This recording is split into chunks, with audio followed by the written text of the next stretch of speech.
Our game of the week is maybe shaping up to be the game of the year, and it's only week 5. Number 6 Oregon, number 3 Penn State, a rematch of last year's Big Ten championship game in Happy Valley for the whiteout game.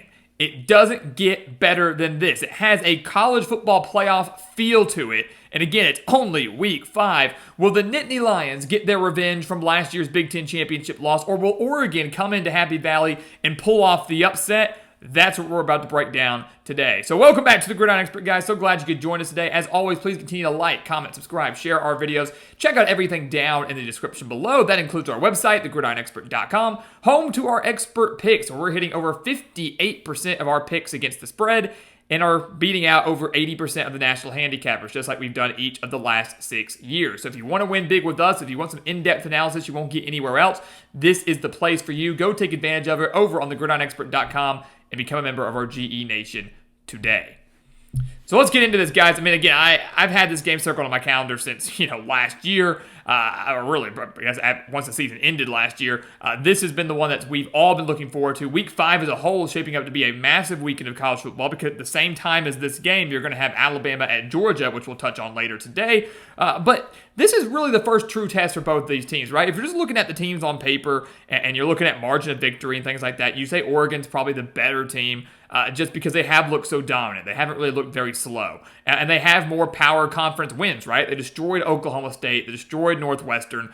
They destroyed Oregon State. But obviously none of those teams any good. Penn State, though, hasn't played anyone of that caliber. This is the first true test for both these teams. There's no doubt about that. And we'll start with Oregon. We'll look at the offensive side of the ball. The Ducks lost so much from last year's squad that went undefeated in the regular season, won the Big Ten championship over Penn State, earned the number 1 seed in the college football playoff before ultimately losing to Ohio State. They lost so much, we wondered how would they be able to bounce back offensively? What would they look like offensively? And they haven't missed a beat, right? They're 12th in the nation, averaging over 523 yards per game, over 268 passing yards per game, over 255 rushing yards per game, led, of course, by Dante Moore, who has looked phenomenal. Nearly 1,000 yards so far this season, 11 touchdowns, just 1 interception. The freshman wide receiver, DeCorian Moore, has been phenomenal, 207 yards and 2 touchdowns. He also has Malik Benson, who has over 200 yards and 2 touchdowns.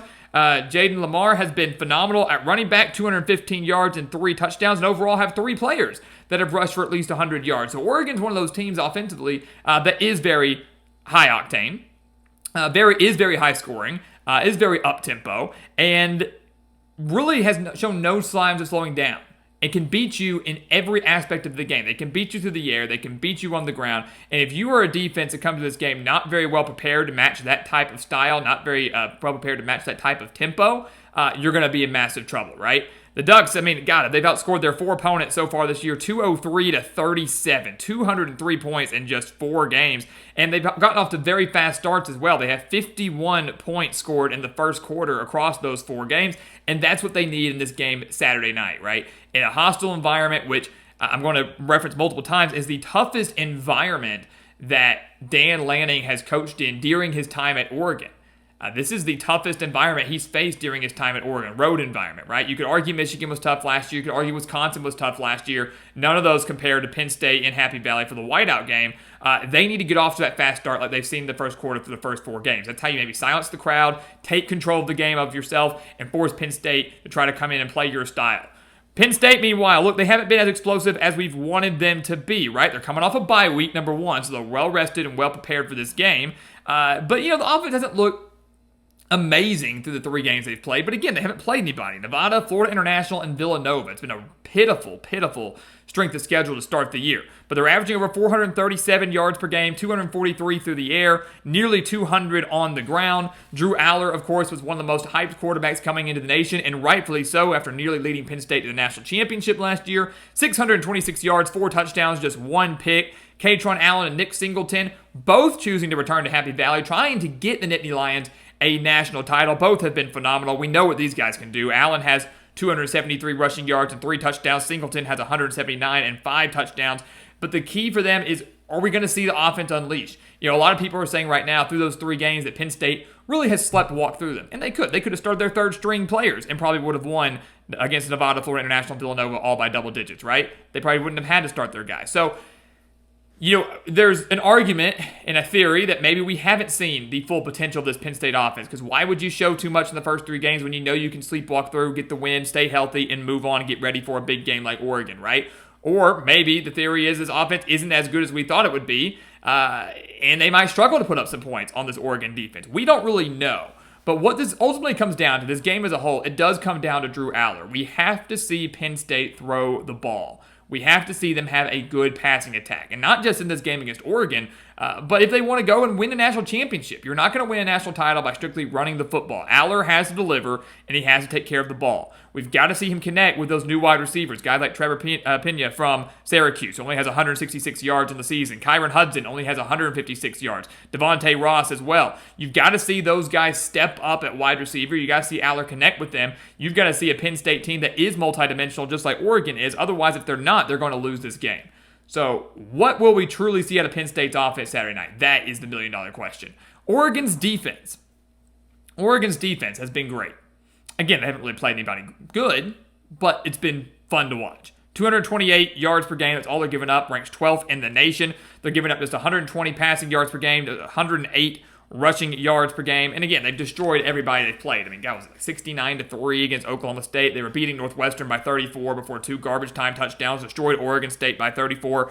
That's what they're supposed to do, right? They're not even leaving these games a chance. They're not letting anybody go, oh, they didn't look that good. They are dominating from start to finish. And the biggest thing I think for them in this game is shutting down the run, right? Because I think the jury, Aller played well last year, but the jury's still out on Drew Aller. The jury's still out on Penn State's passing attack in a game like this, right? But the run game, we know what they're capable of. We know what the offensive line can do. We know what Nick Singleton and Katron Allen can do. We even saw that last year. Not that necessarily has any merit heading into this game, but last year in the Big Ten Championship, the Ducks gave up 297 rushing yards to the Nittany Lions, gave up an average of 8.7 yards per carry, gave up 523 yards overall.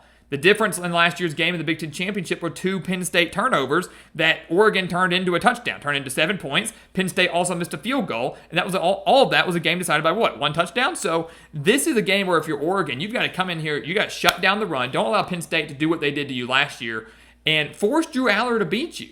He can do it. I'm not saying it's impossible for him to do it, but I'm saying it would be a lot tougher for Penn State to become a one-dimensional passing offense with a quarterback that really hasn't impressed through 3 games, a quarterback that has struggled to win the big games and winning it through the air. We saw him choke last year against Notre Dame with an interception. Probably should have had a couple more that either were dropped or called back. Can he deliver against this Oregon defense if the Ducks do, in fact, shut down the run? Penn State's defense, it's strong, man. Of course it's strong. Always is, right? They're 9th in the nation, giving up this 224 yards per game. Only 123 passing yards per game, only 100 rushing yards per game. And again, as we know, they've played no one. Oregon hasn't played anybody either, okay? So these stats for both these teams are a bit skewed. It's the first true test we're going to see. But I do want to give Penn State credit in one aspect, right? Look, they won convincingly, I think, in the 3 games that they've played so far. They are mere seconds away from having not allowed a touchdown all year, right? You look at the Nevada game. Nevada scored a touchdown with 25 seconds left. Game is obviously out of reach. 25 seconds left, Nevada scored. Villanova scored on a wild touchdown pass with no time left. Didn't even have to kick the extra point, right? Literally no time left. So Penn State's given up 2 touchdowns. Both of them came with less than 30 seconds remaining in the game when it was already well out of reach, right? So this defense has done a really good job. And again, the way I view it is I don't care who you play. Anytime you can post a shutout, that's impressive. When you're 30 seconds away, really, from having allowed no touchdowns through 3 games, that's impressive. So this Penn State defense is still very, very good, very, very strong. They've got 9 sacks already on the season. Oregon's offensive line has only given up 1. So can this defensive line that we know is very strong, can they create pressure on Dante Moore? Can they force him into a couple of mistakes? Because that's what you do need to do. If you're Penn State, maybe reverse the role, flip the script from last year, right? Defensively, get Oregon to force some mistakes, screw them up, and then take advantage of it offensively.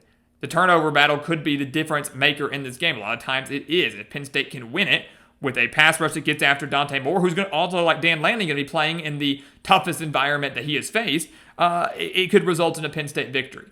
So, I see a lot of people out there right now picking Oregon to win this game. Spread's, 3.5, depending on where you look. It feels like a toss-up type of game. And obviously, if this game was at a neutral site, I think it'd be closer to even, right? I think that 3.5 could be more of the Penn State home field advantage playing the role there. If you put these teams on a neutral site, maybe it is a pick-up. Maybe it's Oregon slightly favored, right? I mean, these to me are two very balanced teams. It's electric Oregon offense going up against this very stingy Penn State defense. That's the ultimate battle here.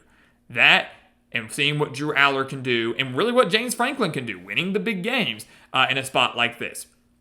But overall, my pick for what could ultimately be the game of the year, at least my most anticipated game of the year as of right now, it's going to be the Nittany Lions.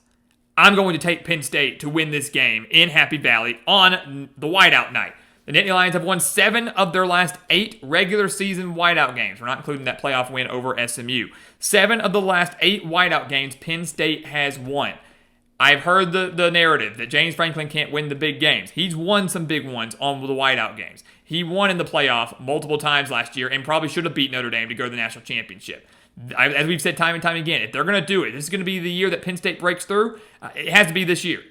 It's got to be this year. If they want to break through, it has to be this year. And it starts with a massive game over Oregon. I believe the Nittany Lions are ready. I think you see a completely different offense than what you've seen through the first 3 weeks. I think it's very, very close. I think it's an instant classic. But the Nittany Lions get the win over Oregon, remain undefeated, and show that they once again are national title contenders and can actually win the big game. So guys, as always, thank you so much for watching us here at the Gridiron Expert on YouTube. Make sure to continue to like, comment, subscribe, share our videos. Check out everything down in the description below. That includes, again, our website, thegridironexpert.com, home to our expert picks, some of the best college football and NFL spread picks in the entire country, hitting over 58% of our spread picks so far this year. You do not want to miss out on those. Again, the link down in the description below. And once again, as always, thank you so much for watching, and we'll see you next time right here on the Gridiron Expert.